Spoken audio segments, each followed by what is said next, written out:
está la cosa. Sorry. I forgot.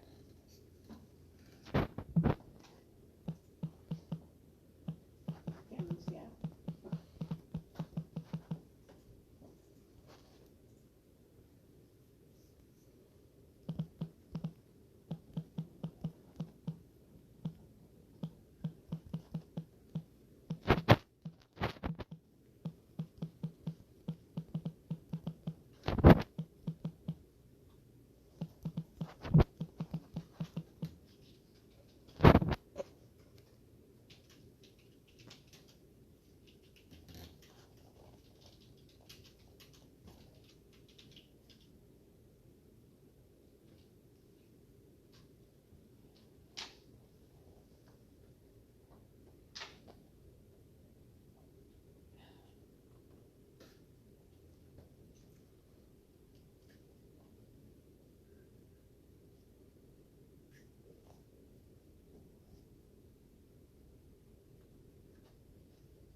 Buenos días, tengan todos ustedes. Estamos saludándolos, transmitiendo el mensaje de la palabra de Dios nuevamente desde la Iglesia Bautista Peniel, ubicada en la Ciudad del Comercio, un suburbio de Los Ángeles, en el 4422 de la calle Triggs. Es un placer para nosotros saludarlos, mandarles un mensaje de parte de Dios, y es un privilegio para nosotros poder llevar la palabra de Dios hacia donde llega. Nosotros honestamente no sabemos hasta dónde llegan estas ondas, hasta dónde llega este mensaje. Antes de empezar, quiero darle las gracias a los grandes presentadores en los programas de televisión o los programas que se hacen en el medio artístico. Todo el tiempo dicen esto, que las luces están puestas para los que están enfrente, pero los que están atrás de las cámaras nunca son reconocidos. Y yo en este día quiero reconocer y darle gracias a quienes nos ayudan atrás de las cámaras. Esta hermana todo el tiempo ha sido muy fiel, y ella no la conocen ustedes, pero su nombre es Marina Jiménez. Una hermana muy fiel que ama la obra de Dios, y es la que nos ayuda a tener todo listo para poder transmitir. Que Dios la bendiga, hermana, que Dios tenga en cuenta todo lo que usted hace por amor de la obra. También queremos saludar a todas las familias, queremos saludar desde Baldwin Hills hasta Baldwin Parks. Hay Baldwin Hills y Baldwin Park en Los Ángeles. En el oeste de Los Ángeles, en Long Beach, en Anaheim y en Linwood, también en Huntington Park, en el este de Los Ángeles. Queremos saludar a todas las familias.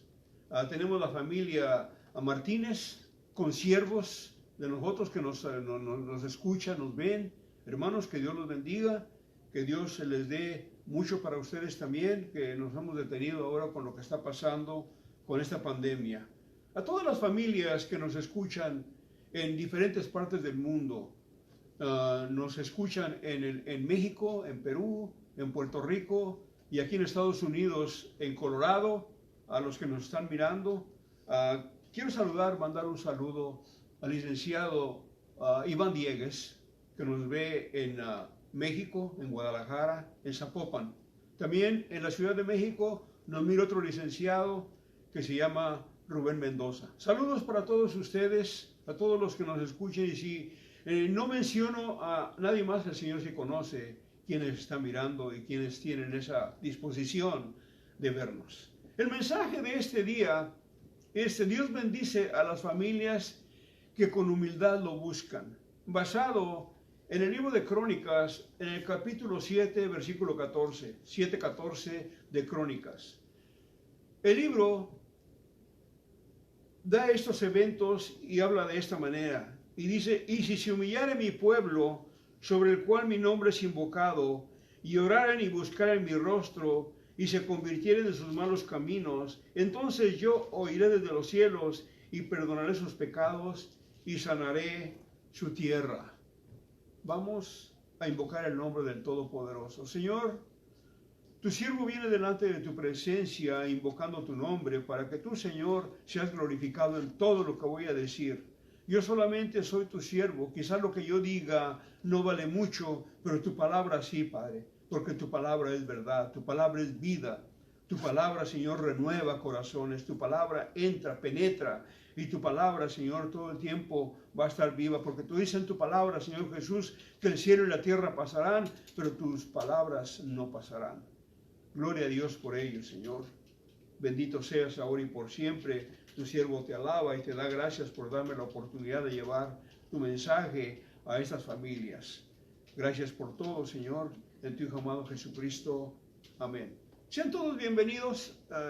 En verdad que es una responsabilidad muy grande que tenemos el pastor Eleazar Jiménez y su servidor de traer este mensaje a través de esas redes que tenemos. Muy bien, hermanos. En el capítulo 5, el capítulo 6 y 7 de Crónicas, se nos narra cómo Salomón va a edificar el templo que su padre no pudo edificar. Y no porque no haya querido David, el rey, edificar el templo. Él era el deseo de David de edificar su templo, pero Dios no se lo permitió. Es interesante porque cuando Dios da una orden y Dios dice no, es no. Y cuando Dios dice sí, es sí. David tenía eso en su corazón y el Señor le dijo, tú no vas a edificarme templo porque tú eres un hombre de guerra y tus manos han derramado mucha sangre. Pero tu hijo, del que salga de tus lomos, ese es el que va a edificar el templo. Cuando vino al trono, Salomón vino porque Dios lo había puesto a él. Dos hermanos de él ya querían usurpar el trono, uno antes de que David muriera, que se llamaba Absalón, que hubo un complot en contra de David, y el otro, Adonías.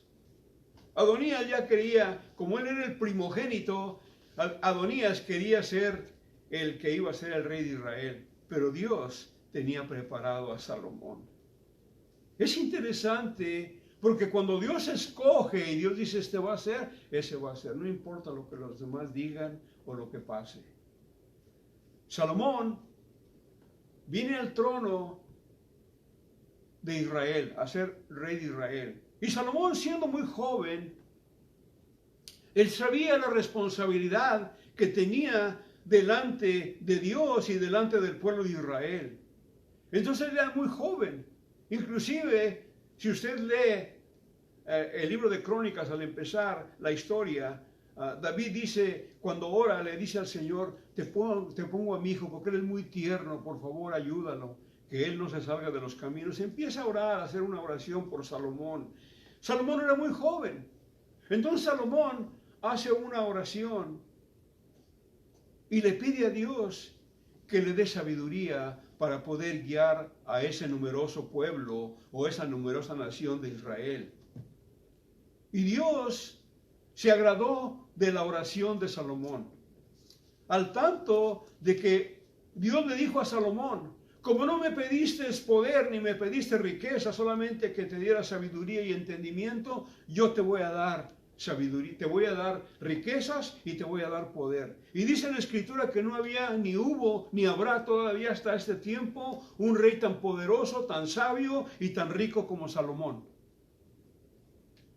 En ese marco vamos a comenzar a hablar de lo que Dios quiere para usted y para mí. En el capítulo 6 del libro de Crónicas empieza la historia de cómo Salomón empieza a edificar. Y en el capítulo 7, versículo 5, dice el versículo 5 del capítulo 7, dice, y ofreció el rey Salomón en sacrificio 22,000 bueyes y 120,000 ovejas, Y así dedicaron la casa de Dios al rey y todo el pueblo. Iba a ser una fiesta grandísima. Imagínense ustedes que iba a ser la dedicación del templo. El templo ya estaba terminado y ahora lo van a dedicar a Dios. Pero quiero decirles una cosa, que los escépticos, hay mucha gente que no cree, los escépticos han criticado duramente esta celebración que está en el capítulo 7, versículo 5. En base a 3 puntos. Ellos dijeron que esta ofrenda y el sacrificio fueron muy extravagantes. Punto número 2, que habría sido imposible físicamente ofrecer tantos sacrificios en el altar. Punto número 3, que no era necesario haber sacrificado a tantos animales. Más adelante vamos a hablar de esto. Ok. El primer lugar, el primer punto que quiero que nosotros veamos, el significado primordial de aquellos sacrificios señalaban al sacrificio del Señor Jesucristo. Y fue Pedro el que nos da la pauta. Pedro, en su primera carta, en el capítulo 1, versículo 18 y 19, dice, sabiendo que fuiste rescatado de vuestra vana manera de vivir, la cual recibiste de vuestros padres, no con cosas corruptibles, con oro o plata, sino con la sangre preciosa de Cristo, como de un cordero sin mancha y sin contaminación. Está diciéndonos Pedro lo que Salomón estaba haciendo, el sacrificio, era lo que se iba a ver más adelante, el sacrificio cruento de Cristo Jesús. Y lo que nos está diciendo Pedro aquí, que la salvación que nosotros tenemos, nuestro rescate, no fue con cosas corruptas, corruptibles. No sé si usted en su casa tenga utensilios de plata o de oro. Quizás usted es esas personas que coleccionan las cucharitas o cositas de plata o de oro cuando tiene oro. Si usted las deja de usar por un tiempo, hermano o amigo, eso se va corrompiendo, eso se va poniendo, se va contaminando. Es por eso que Pedro nos dice que nuestro rescate fue con la sangre de Cristo. Amén. Es lo que está diciendo.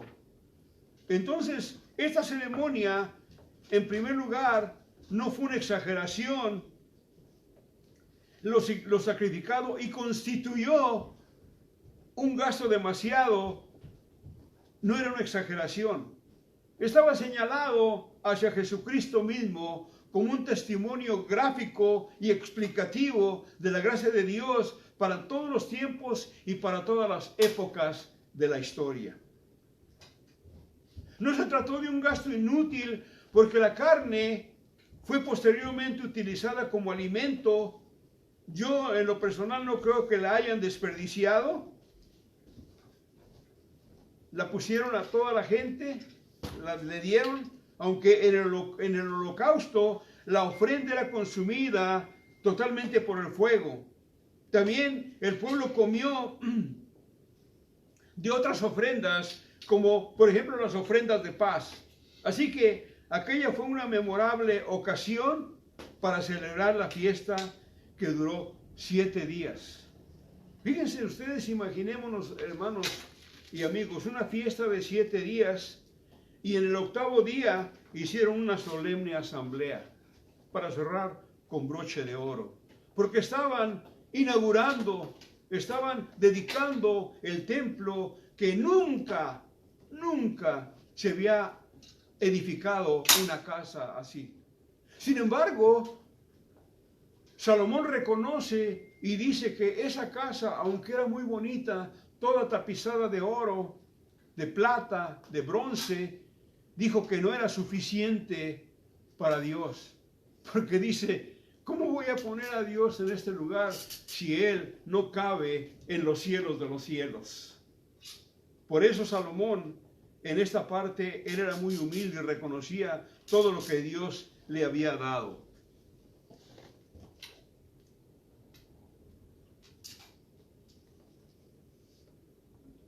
Quiero volver un poquito hacia los escépticos que dicen que es un despilfarro todo lo que hacían, todo lo que ellos decían, que eran extravagantes, que los sacrificios al altar eran de más. En el capítulo 7, versículo 8 y 9 del mismo libro de Primera de Crónicas, dice que ellos, déjame leer lo que dice, permítame tantito. Dice, entonces hizo Salomón fiesta en 7 días y con él todo Israel y una gran congregación, desde la entrada de Hamat hasta el arroyo de Egipto. Imaginémonos esto, desde la entrada de Hamat, desde el norte hasta el sur, había fiesta. Por eso es que ellos sacrificaron 22,000 bueyes y 120,000 ovejas. Entonces, hermanos, la frase desde Hamat hasta el arroyo de Egipto significa que celebraron desde el norte hasta el sur en la tierra de Israel. En el versículo 12-14 es la segunda aparición que se le da a Salomón. La primera aparición fue cuando Salomón pidió sabiduría y Dios se la dio. Y en el versículo 12 de este capítulo, quiero leer desde el versículo 10. Dice, y a los 23 días del mes séptimo envió al pueblo a sus hogares alegres y gozosos de corazón por los beneficios que Jehová había hecho a David y a Salomón y a su pueblo Israel. El versículo 11 dice, terminó pues Salomón la casa de Jehová y la casa del rey y todo lo que Salomón se propuso hacer en la casa de Jehová y en su propia casa, y fue prosperado. Pero miren lo que dice el versículo 12. El versículo 12 explota, hermanos, porque dice, y apareció Jehová a Salomón de noche y le dijo, yo he oído tu oración y he elegido para mí este lugar para casa de sacrificio. Cuando se le apareció a Salomón de noche, hermanos, dice, yo he oído tu oración. Quiere decir, hermanos, que cuando ustedes y yo, hijos de Dios, que tenemos el Espíritu Santo, le pedimos a Dios, Él escucha nuestra oración. Quizá no te la conteste luego, quizás te la conteste luego, o antes de que tú la pidas, ya te la tiene contestada y tú no sabes, pero le estás pidiendo. Pero lo importante es que Dios escucha la oración. Dios todo el tiempo tiene tiempo para ti y para mí. Él nunca está desocupado o ocupado, como dicen. Porque muchas veces vas a ver a una persona y dices, no puedo atenderte porque estoy muy ocupado. Hay pastores que, hermanos, y en las congregaciones tienen una necesidad y dicen, no tengo tiempo ahorita. No hay tiempo para la congregación. ¿De quién es el tiempo, hermanos? El tiempo es de Dios. Dios es el que da, Dios es el que pone, el que dispone y el que predispone. Esto es muy interesante porque dice que Dios oyó la oración de Salomón. Si usted va al capítulo 6, usted se va a dar cuenta que hay 28 versículos que abarcan toda la oración de Salomón. En el capítulo 6, desde el versículo 14 hasta el 42, Salomón está orando. Salomón hablaba con Dios, hermano. Déjeme hacerle una observación. Hay mucha gente que dice yo rezo y otra dice yo oro. Como que hay una discrepancia en esto. ¿Qué diferencia hay entre orar y entre rezar? Yo no estoy en contra de ninguna de esas, ni estoy para criticar a nadie, pero hay mucha diferencia. Cuando usted está rezando, usted está leyendo algo, un pensamiento de alguien que está escrito y usted nada más lo está repitiendo. Pero cuando usted está orando, cuando usted está hablando con Dios, esas palabras salen de su corazón, esas palabras salen sinceramente de ese corazón necesitado, de ese corazón que quiere hablar con su Hacedor. Esa es la oración que el Señor escucha cuando habla de tu corazón. Y no necesitas decirle al Señor una oración como la de Salomón. Salomón estaba en ese momento inspirado, estaba agradecido. Pero ora conforme a tu corazón lo que tú sientas. Pero di palabras que salgan de tu corazón, que sean sinceras. A Dios no lo podemos hacer tonto. Él conoce tus sentimientos, Él conoce tu corazón, Él conoce lo que tú le vas a pedir. Él sabe de antemano lo que tú necesitas, porque Él es nuestro Padre, Él es nuestro Hacedor, Él es tu proveedor. Así pues, hermanos, sigue diciendo la Escritura a Salomón después de que se le aparece en el versículo 13, dice: si yo cerrare los cielos para que no haya lluvia, y si mandare a la langosta que consuma la tierra, o si enviare pestilencia a mi pueblo. Le está diciendo aquí, le está diciendo a Salomón qué es lo que tiene que hacer, qué es lo que tiene que pedir. Estos versículos fueron dichos a Salomón, citado con una promesa, la cual habría condiciones para recibir la bendición de Dios. Y esa promesa está aún vigente para el pueblo de Dios, como veremos más tarde. Lo más importante que dice aquí, dice: si se humillare mi pueblo. El pueblo que hace referencia aquí es al pueblo de los judíos, al pueblo de Israel, que lo sacó de Egipto de casa de servidumbre. El mensaje que fue hecho a Salomón fue en respuesta a su oración. Estos judíos, ellos estuvieron en Egipto cautivos por más de 400 años y fueron sacados con la mano poderosa de Dios a través de Moisés. Ellos llegaron a una tierra que ni siquiera habían labrado, que ni siquiera habían edificado, y ellos entraron a esa tierra.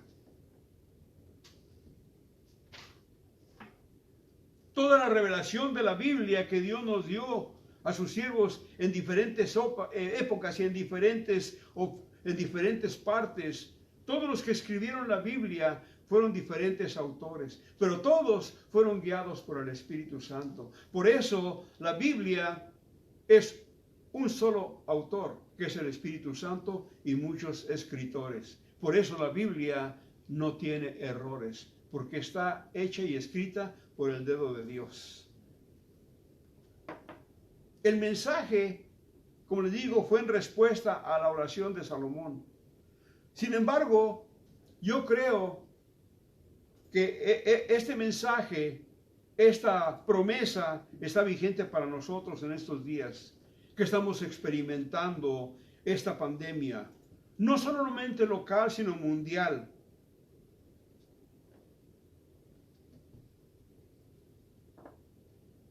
Vemos con tristeza cómo la gente se muere.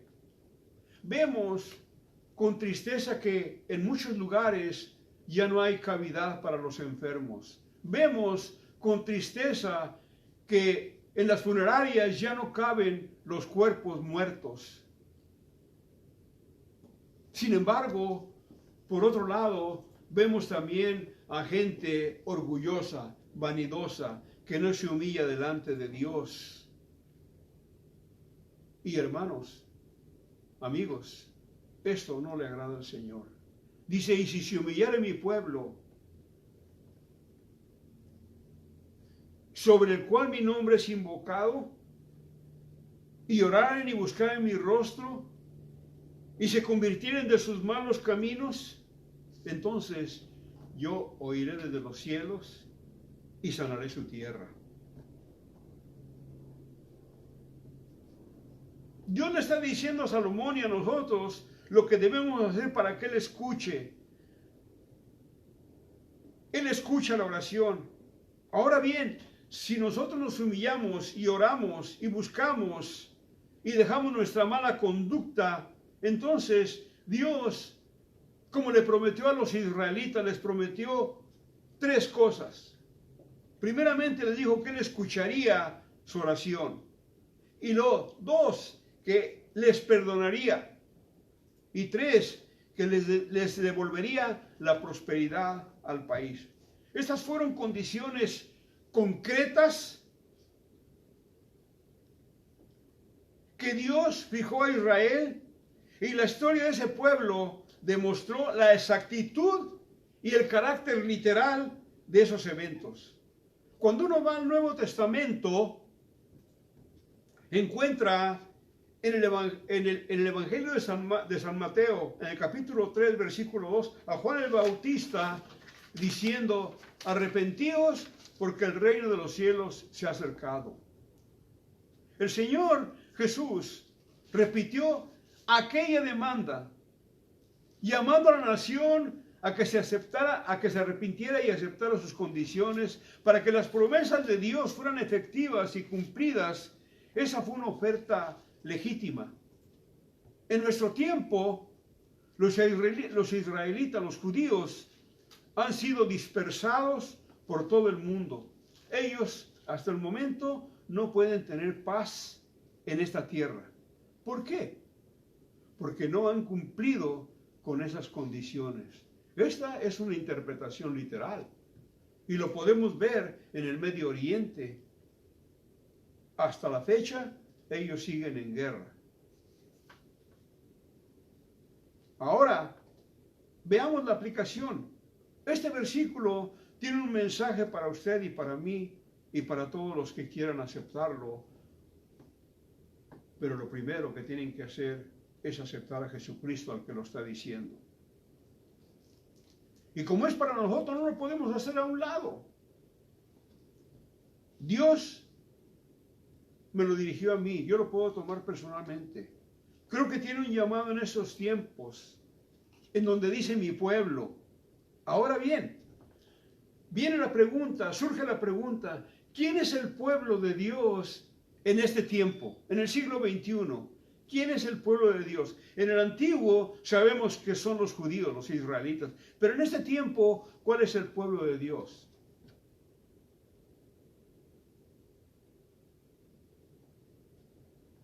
Pablo, cuando andaba predicando y se quedó en Corinto, el Señor le dijo: quédate aquí. Pablo empezó a predicar en Corinto y dice que se quedó 3 años y medio. Y Pablo obedecía al Señor en todo. Y el Señor le dice: porque aquí tengo mucho pueblo. Entonces, ¿quién es ese pueblo? Hermanos, amigos, ese pueblo es la iglesia. La iglesia comprada con ese precio tan grande que es la sangre de Cristo. Es el cuerpo de Cristo.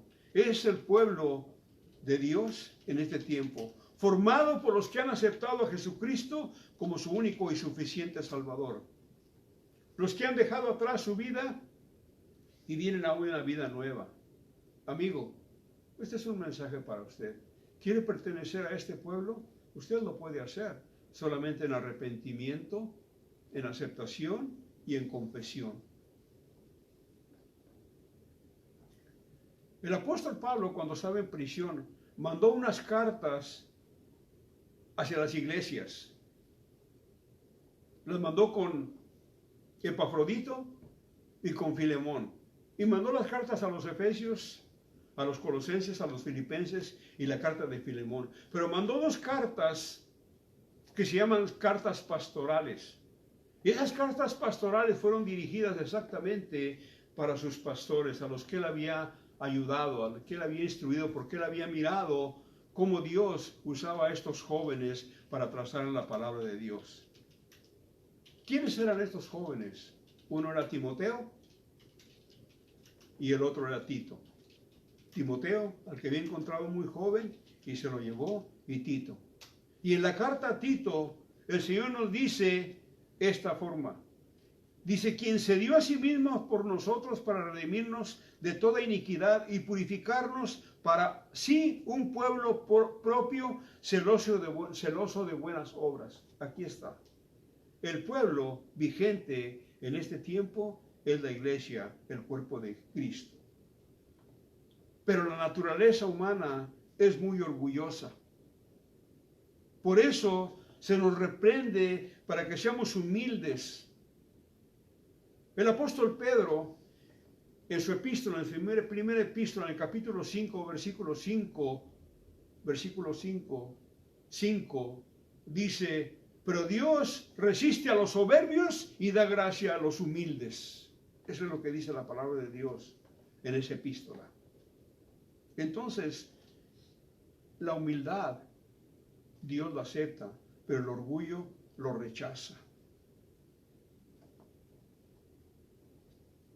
Cuando Pablo le manda la carta a los efesios, les dice de esta manera, yo pues, preso en el Señor, os ruego que andéis como es digno de la vocación con que fuisteis llamados, con toda humildad y mansedumbre, soportándonos con paciencia los unos a los otros en amor.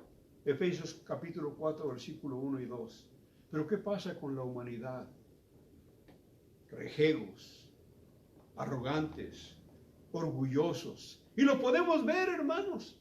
Lo podemos ver, amigos. La gente en este tiempo que estamos en plena pandemia y no quieren usar las máscaras porque no creen y no quieren obedecer a las autoridades. Y hacen sus fiestas en las calles y después salen contaminados y entonces sí tienen que ir al hospital. Pero orgullo y el no ser humildes no paga.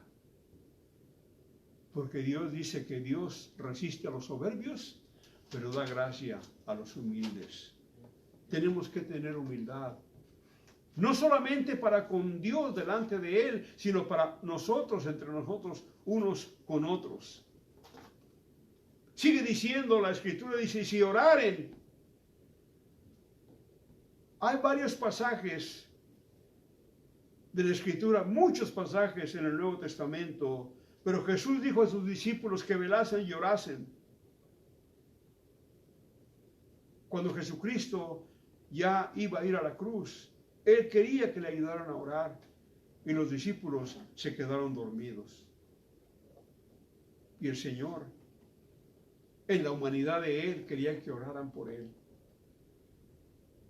Hermanos, amigos, en este tiempo de pandemia, en este tiempo de necesidad, en este tiempo de contaminación, no solamente de la pandemia que hay del coronavirus, porque todos le tienen mucho miedo al coronavirus y no han encontrado ninguna vacuna hasta ahorita.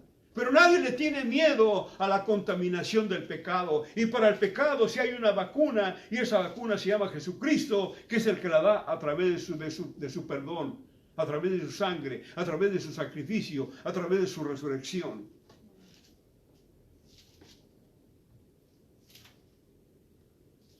Dice en el libro de Efesios, en el capítulo 6, versículo 18, orando en todo tiempo, con toda oración y súplica, en el Espíritu, y velando en ello con la perseverancia y súplica por todos los santos. Perseverancia por todos los santos, por toda la iglesia. Perseverar es todo el tiempo hacerlo, no nada más que ahora lo oraste y mañana ya se te olvidó.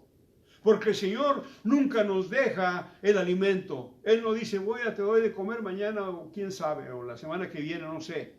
Él provee todo el tiempo para ti y para los tuyos. Te provee salud, te provee entendimiento, te provee tu familia, te provee tu esposa, te provee cuidado. Cuida tu entrar, cuida tu salir.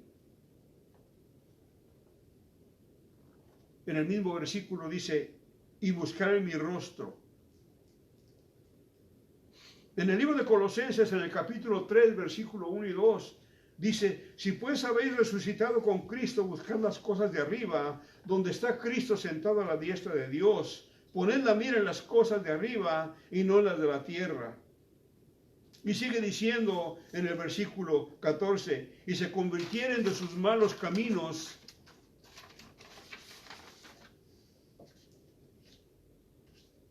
Eso también se aplica a nosotros. Queridos hermanos y amigos, Dios tiene mucho que decir sobre el arrepentimiento. Dios en este tiempo nos está llamando a arrepentirnos, a buscarlo en oración, a buscar su rostro. ¿Cómo vas a encontrar el rostro? Es muy interesante porque los pintores y los artistas han puesto de Jesucristo un hombre con cabellos muy bonitos, ojos de color, una barba, bien. ¿Usted quiere ver cómo es Jesucristo en su mente? Vaya al capítulo 53 del libro de Isaías y ahí se va a dar cuenta cómo es Jesucristo. ¿Cómo fue Jesucristo? Pero el Señor está presto todo el tiempo. Cuando buscamos su rostro, cuando lo buscamos, ¿cómo buscamos su rostro? ¿Cómo buscamos a Él? En oración, leyendo su palabra. Aquí está Jesús. Y imagínenselo como usted quiera. Pero ese es el Jesús que quiere que busquemos. El Jesús que está aquí en la Biblia. El Jesús que puso su dedo a través de sus escritores. Él anda buscando personas que se arrepientan. El arrepentimiento, Él lo pone en el corazón también. Pero somos tan necios, tan arrogantes, tan soberbios, que no queremos aceptar. En el libro de Apocalipsis, en el capítulo 3, versículo 19, y déjame decirle una cosa, todo lo que está escrito en el libro de Apocalipsis, todavía eso no ha pasado, pero va a pasar. Y dice la Escritura, yo reprendo y castigo a todos los que amo. Sé pues celoso y arrepiéntete. ¿Usted cree que Dios no lo ama a usted? Entonces, ¿para qué cree que lo creó? Por tanto, el arrepentimiento es algo propio de Dios, que viene de Dios para nosotros, para su creación, y más para sus hijos cuando ya los conocemos. Dios hace la promesa, dice, si ustedes hacen eso, dice, yo sanaré tu tierra. Déjame decirles a iglesia del Nuevo Testamento, esto no es para la iglesia.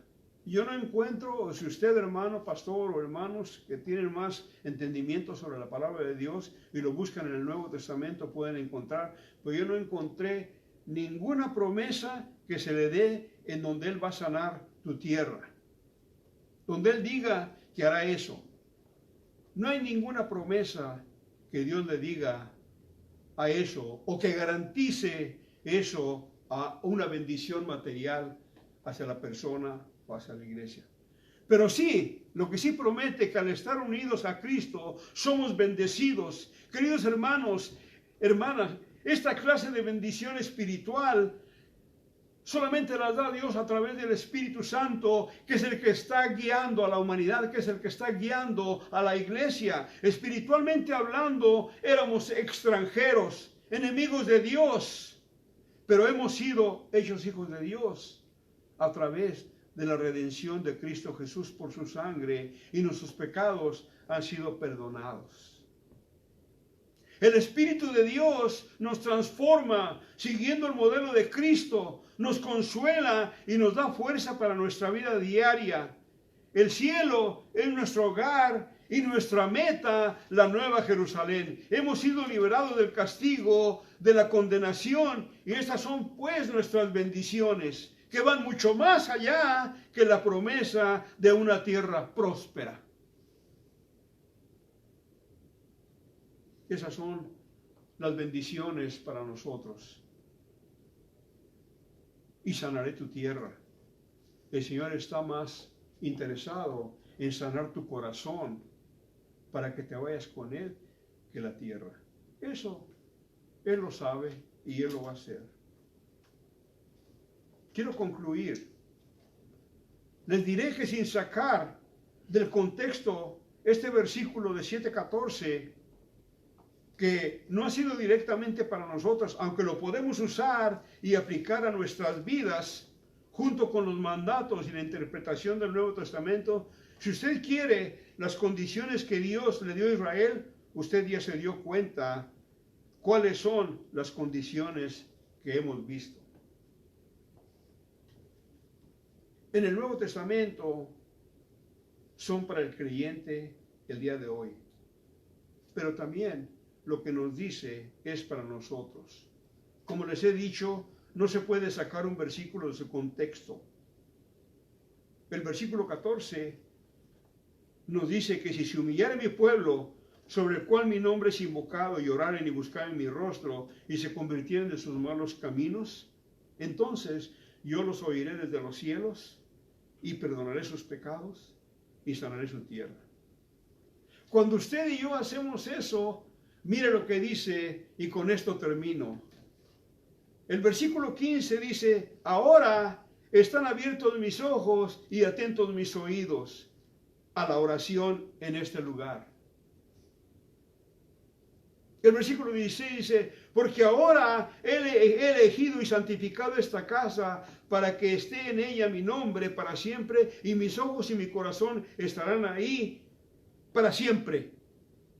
El versículo 17 dice, y si anduvieres delante de mí como anduvo David tu padre, e hicieres todas las cosas que yo te he mandado, y guardaron mis estatutos y mis decretos. 18, yo confirmaré el trono de tu reino como pacté con David tu padre, diciendo, no te faltará varón que gobierne Israel. Esto es muy interesante para la iglesia vigente. Hermanos, amigos, aquí se iba a manifestar en el templo que Salomón edificó, se iba a manifestar el poder de Dios. Dice la Escritura, si usted lee, dice que cuando ellos terminaron de hacer todo esto, dice que cayó fuego del cielo y el templo se llenó de humo y todos se inclinaron a alabar y glorificar a Dios. Se manifestó el poder de Dios. Cuando Cristo vino y resucitó, y en el libro de los Hechos, en el capítulo 2, le dice a sus discípulos, váyanse hasta que sean revestidos de lo alto. Y cuando fueron revestidos de lo alto, cuando ellos estaban en la fiesta del Pentecostés, ellos recibieron el Espíritu Santo. Así que la iglesia ahora está revestida del Espíritu Santo. Ese templo que era físico, ese templo que era material, ahora es un templo carnal. Y cada uno de los que reciben a Cristo Jesús tienen el Espíritu Santo. Y el Espíritu Santo mora en el creyente. Así que ahora el templo del Espíritu Santo es tu cuerpo. Eres tú, hermano, eres tu hermana, cuando recibes el perdón a través del arrepentimiento. Recibes esa paz, ese perdón para poder llegar hacia la presencia misma de Él. Y para que tu oración sea escuchada, es todo lo que tenemos que hacer. Arrepentirnos. Dice que si arrepintieran, si humillaren, hay que humillarnos delante del Señor, pedir perdón, buscar su rostro, y Él va a sanar tu corazón. Dios bendiga su palabra. Dios los bendiga. Amigo, tú escuchaste el mensaje. No hay vuelta de hoja. El Señor habla directamente a cada uno de nosotros. Si tu hermano, amigo, ¿quieres hacer esta oración conmigo? Solamente repítela. Y si lo haces sinceramente delante de Dios, tú vas a recibir el perdón de Dios. Voy a orar. Señor Jesús, yo reconozco que soy pecador. Yo reconozco que he pecado. Señor Jesús, yo me arrepiento de todo lo que he hecho.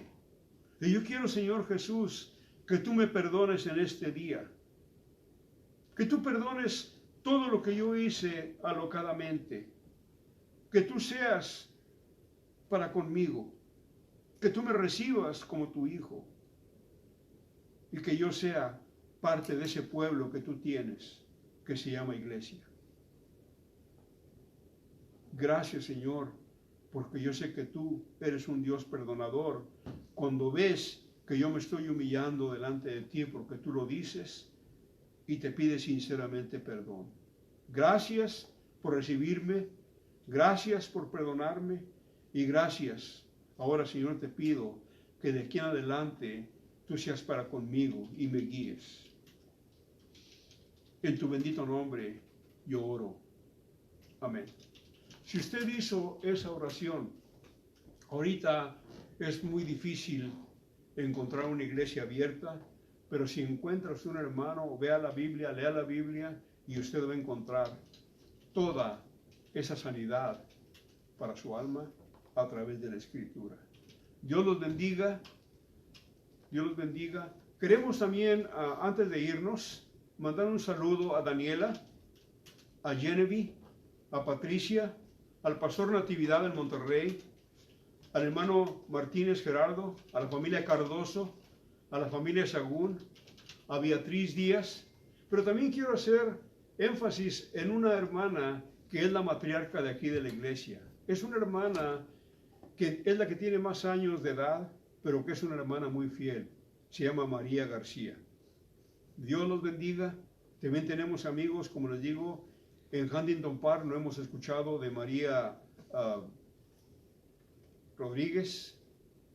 Señor, que nos contacte, estamos para servirle. También hay una necesidad muy grande con la hermana Consuelo. En su necesidad, hermana Consuelo, quiero decirle que el Señor consuela, el Señor le va a ayudar en su necesidad y la iglesia está orando por usted. Dios bendiga a todos y Dios bendiga cada nación en lo que estamos pasando. Hay que cuidarnos y hasta la próxima. Gracias por todo.